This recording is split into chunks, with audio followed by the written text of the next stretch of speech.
लाजमी था। रिएक्ट किया सबसे पहले साबिक वजीर आला गुलाम नबी आजाद ने, और गुलाम नबी आजाद ने क्या कुछ कहा। जी हाँ, कल जिस तरह से वज़ीर दाखिला के दौरे के दौरान मुख्तलिफ बयानात सामने आए, उस पर रद्द-ए-अमल भी सामने आया है। गुलाम नबी आजाद कांग्रेस के सीनियर लीडर और साबिक जम्मू कश्मीर की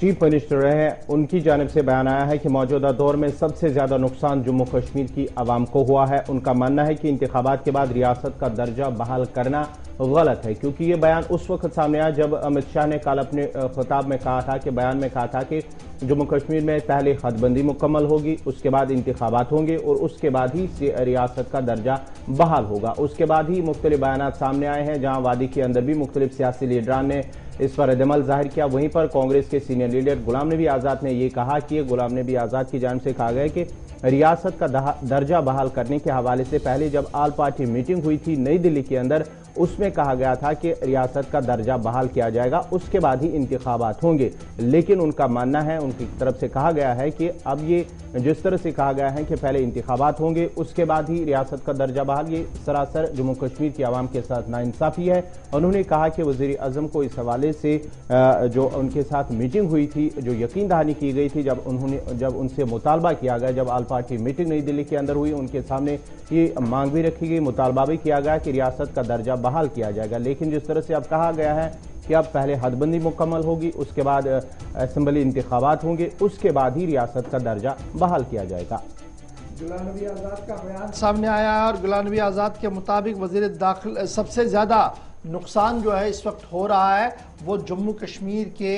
आवाम को उठाना पड़ रहा है। पहली लाइन ये है, और दूसरी लाइन जो कही गई है कि इस वक्त के मौजूदा हालात के बीच जो बुलंद मांग दावे किए जा रहे हैं, ज़मीनी सूरत हाल उससे बरक्स है। और तीसरी पॉलिटिकल बात जो कही गई है वो ये है कि हदबंदी के बाद रियासत का दर्जा बहाल होना चाहिए और उसके बाद ही चुनावी बिगुल बजना चाहिए, क्योंकि उससे एतमाद की फिजा रियासत के अंदर कायम होगी और कई सियासी चेहरे जो है वो इस दंगल का हिस्सा बन सकते हैं। और अगर मरकजी हुकूमत ने इसके बरक्स किया तो उसके बेहतर नताइज या नतीजे चुनाव के अंदर जो चाशनी है वो उतनी बरकरार नहीं रह सकती है। उनका मानना था कि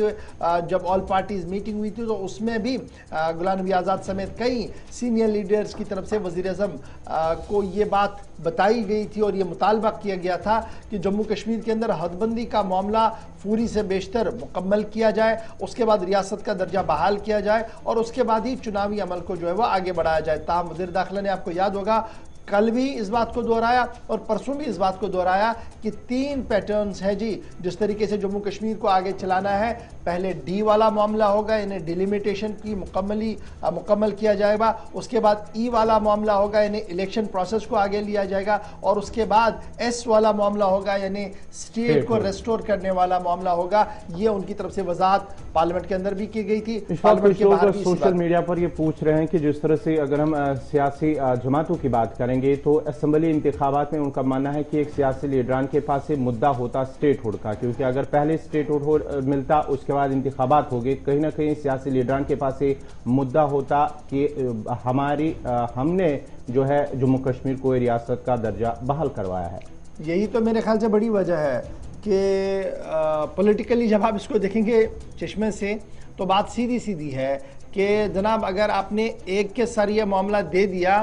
तो फिर अंदर खाने क्या कुछ होगा वो आपके सामने है। इसलिए मेरे ख्याल से सरकार ये चाह रही है और दाखिला वजीर साहब के मन में शायद ये है कि डिलिमिटेशन का प्रोसेस